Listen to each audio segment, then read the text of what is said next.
Hello everyone and welcome to my review of From Russia with Love, directed by Terence, which is the second James Bond film in the official series and also the second film to star Sean Connery as 007, released in 1963. So, the basic plot of From Russia with Love is James Bond searches a Lecter cryptographic device which has the potential to wreak havoc in the world and tackles Spectre, a secret crime organisation, from acquiring it. That is essentially the basic plot of From Russia with Love. From Russia with Love, okay, the second Bond movie.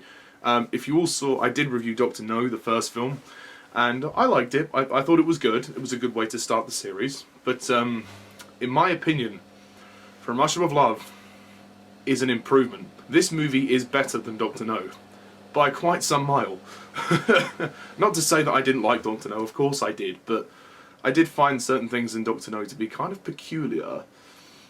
From Russia with Love is a great movie. This is a classic sort of Cold War spy thriller. It's great.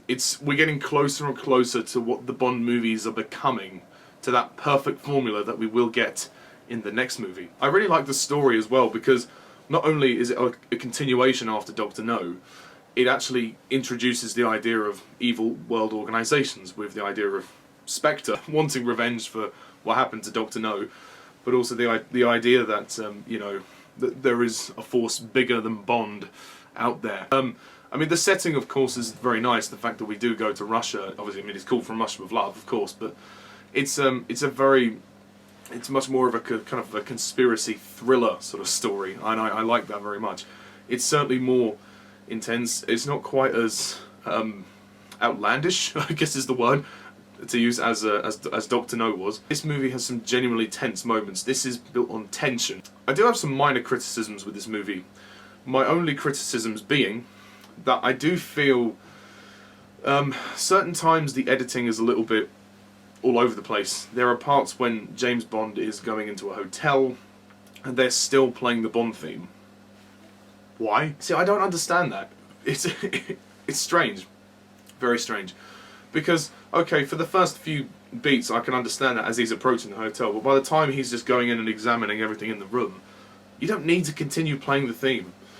It's not really a moment for the Bond theme, it just feels very out of place. And also, there are certain sections where characters are dubbed, and the dubbing, the audio is not in sync with the lip movements, so just a bit of tightening in the editing department would have been appreciated. But still, these are only minor technical glyphs. So much to love in this movie. First of all, the opening sequence is just very good. It's the first time that they tease the idea of Bond actually dying in the sequence, and that mask that is made out of Sean Connery's face is very convincing, even on Blu-ray. It's a testament to how good and how confident Terence was in his direction to start the movie with the idea that, you know, Bond is going to die, or could die.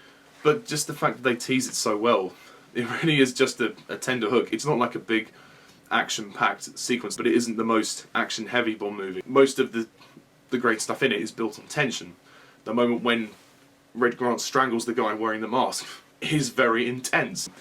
Also, one other thing I forgot to mention, the title sequence.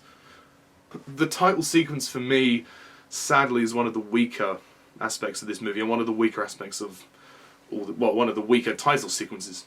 It's not terrible, but the fact that you can't really see half the titles is a problem. The fact that they're projecting the names over the gypsy belly dancers, I mean, visually it's kind of cool, but it would be helpful to see, who am I looking at here? It's just, yeah, it's hard to read some of the titles. It's not awful. I mean, you can read them, but you just have to take a bit of a longer glance because it's a little unclear. That being said, the music in this movie is phenomenal. In the title sequence, they do not use the song From Russia with Love. They use that one in the credits and a couple of times in the movie. In the opening titles, we have some score, which is great. It's brilliant. It's absolutely brilliant. John Barry upped his game with the soundtrack in this film. The villains are fantastic. I mean, even greater than Dr. No was in the previous film. Again, I like the idea of introducing Spectre, you know, this big criminal organisation who are trying to get revenge on James Bond for what happened to Dr. No in the previous movie. But also the fact that they are trying to get hold of this Lecter device as well. You've got Rosa Klebb, who is just this amazing woman. She's this very butch, small lady who's got a knife in her shoe, and I think she's actually a lesbian as well. That was something that was hinted at a while ago, because there's a moment when Tatiana, or Tanya, whatever you want to call her, is going into her office, and she's basically giving her the job, and then she's like, "Take off your jacket," and then Tanya does so, and then she's like examining her as well. It's kind of interesting to see that. It's like, "You're a fine-looking girl," but no, and obviously the best moment with Rosa Klebb comes at the very end of the movie when Bond has a massive fight. That's a classic moment. That is a brilliant moment. Also, you have one of the best henchmen of the series, Red Grant. Sadly, Robert Shaw is no longer with us, but he is a very sly, devious villain. He doesn't say very much, but the moment he has with Bond on the train is spectacular. Their scene together is very intense, and then the actual train fight is really good. I'll talk more about the action in a minute. And of course you have Kronstein as well, he's another villain. He does sort of less than the others, but he's still pretty good. And there is a cameo appearance, I'll say, of Ernst Stavro Blofeld, although he's not officially named in the movie. But in the credits he is listed as Blofeld, but there's a question mark next to his name, so we don't know who plays him. Well, we can if we look it up, but according to the movie is like, "You don't know who this man is." But no, I think all of the villains together as a team are great. And it's nice to have a team of villains, actually, considering that Dr. No had such a lack of screen time in his own film. It's nice to have a group of villains. On the flip side, Sean Connery as James Bond. He is even more confident in this film. He is even better. He is stronger. He is wittier. He does slap a few women around, but other than that, he is still very much the Bond we know and love. And he is loving this part at the moment. Also, you've got Kerim Bey, who is one of the allies of this film. Sadly, his fate is not to, stay alive by the end of the film, but still, he's a very good ally. He reminds me a little bit of Draco. Like he's like the way he looks similar to him.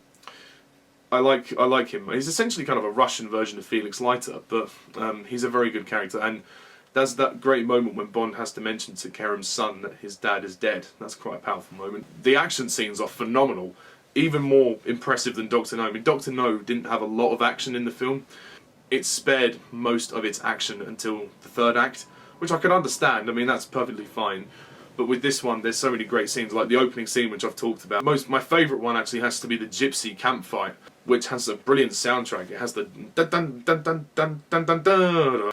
I like that. I like that very much. That's a very intense fight. It's very epic as well. The final boat fight as well is really good. It's the first boat chase, so it's a little slower than what we would get in the next few years with a few other films. But I do like the end when Bond does explode the barrels.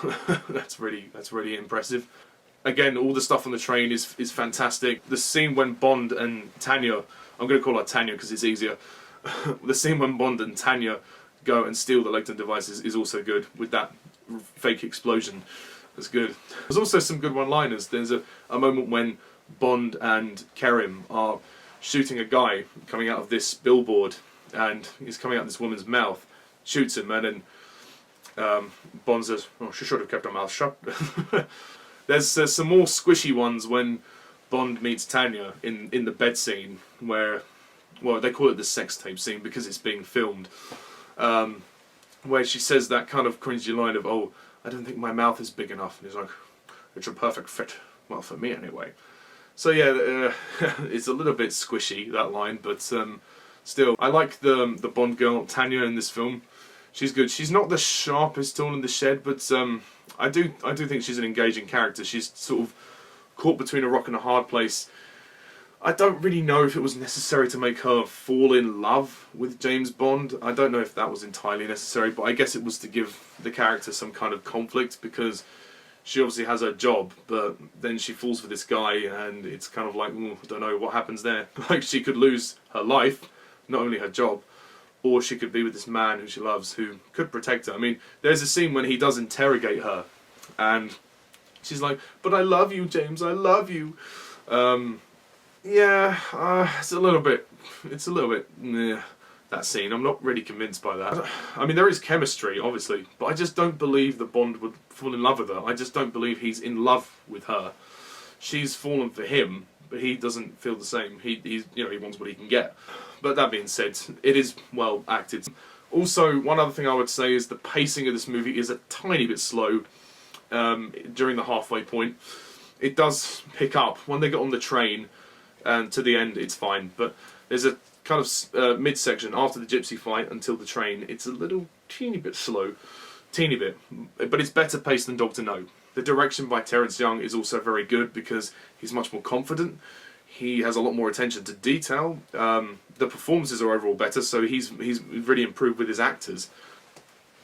Also, I really like the Matt Monro song, which is played in the credits. From Russia with Love is the first official Bond ballad. I mean, of course, I've already joked about them trying to make a song out of Dr. No. That would have been impossible, or very difficult. But this title is much easier to write into a song, and obviously being called From Russia with Love, it makes much more sense to do that. Also, I didn't talk about the MI6 regulars. How could I forget them? You've got Bernard Lee as M. There's that really funny moment where they're all listening to Bond talking to Tanya, and then he's like, "Oh, Em and I had an experience in Tokyo once," and then he just turns off the thing. He's like, "Right, that's all, Miss Moneypenny. Thank you very much." I always find that funny. Bond and Moneypenny scenes are great as well. Sylvia Trench returns in the beginning of the film, and it's nice to have her back, even just for a prolonged cameo. And rest in peace to the actress. We get Desmond Llewellyn's first appearance in this film. I don't think he's actually called Q as of yet. Oh, I mean, he might be. I'm not entirely sure. Of course, in the next movie, Goldfinger, Q Branch would fully assemble and Bond would become, some of the more over-the-top elements would come into fruition, particularly with the gadgets and the car. But as a starting point, this is pretty good. I mean, he gives him like a sniper and whatnot, so it's not anything major. This movie is very good. It is a very strong thriller. It is thrilling, engaging, action-packed. The story is good. I mean, the whole Lecter device thing, that's fine, that's a bit of fun, but the whole idea of kind of Spectre coming into fruition and kind of coming into the series now is good, obviously, because in the future movies, Spectre will return. In the Connery era as well. I mean, they probably won't come back until Thunderball, but still, it's great that the seeds have been planted, really. I don't know what else to say. I really liked Dr. No, but I really preferred From Russia with Love. And because of that, I'm going to give From Russia with Love a 9 out of 10. From Russia with love, I fly to you, much wiser since my goodbye to you. So, that is my review of From Russia with Love. So stay tuned next time when we review Goldfinger. I can't wait to review that movie. So, until next time, what do you think of From Russia with Love? Please leave your comments down below. Do you agree? Do you disagree? And stay tuned for my review of Goldfinger. Until next time, so long for now.